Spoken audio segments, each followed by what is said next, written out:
జ్యోతిబా పూలేకి మరియు ఆయన భార్య సావిత్రిబాయి పూలేకి భారతరత్న ఇవ్వాలని చెప్పి మహారాష్ట్ర లెజిస్లేటివ్ అసెంబ్లీ ఏకగ్రీవంగా తీర్మానం పాస్ చేసింది.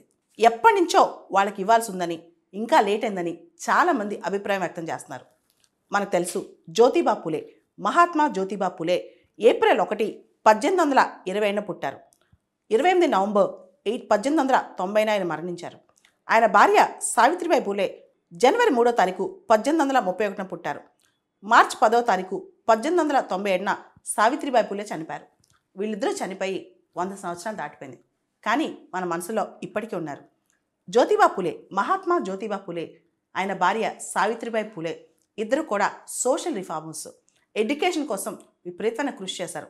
అంతేకాదు, విడోస్ సంబంధించి, ఉమెన్కి సంబంధించి, సమాజంలో మార్పుకు సంబంధించి చాలా కృషి చేశారనమాట. Social reformers, educators and Jyotiba Phule అయితే మంచి రెవల్యూషనరీ థింకర్ అని చెప్పొచ్చు అనమాట.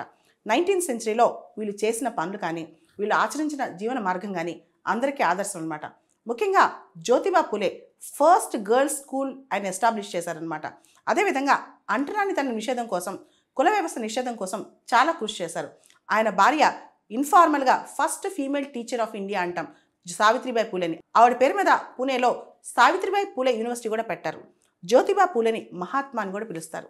దేశంలో అతి కొద్ది మంది మాత్రమే మహాత్మా అని పిలుస్తారనమాట. అలాంటి మహాత్ముడు జ్యోతిబా పూలే. ఆయన గులాంగిరి అనే పుస్తకం రాశారు. సత్యశోధక్ సమాజ్ ఏర్పాటు చేశారు, ట్రూత్ సీకర్స్ సొసైటీ.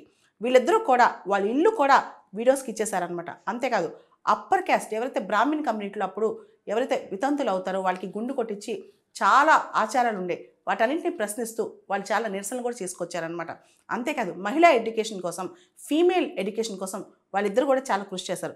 అటువంటి వాళ్ళకి ఖచ్చితంగా భారతరత్న ఇవ్వాలని చెప్పి కూడా చాలామంది అభిప్రాయపడుతున్నారు. మహాత్మా జ్యోతిబా పూలే ఎస్టాబ్లిష్ చేసిన Satyashodhak Samaj, truth seeker society ఎవరైతే మార్జినలైజ్ సెక్షన్స్ ఉన్నారో వాళ్ళని అప్లిఫ్ట్ చేయడం కోసం పనిచేస్తుంది.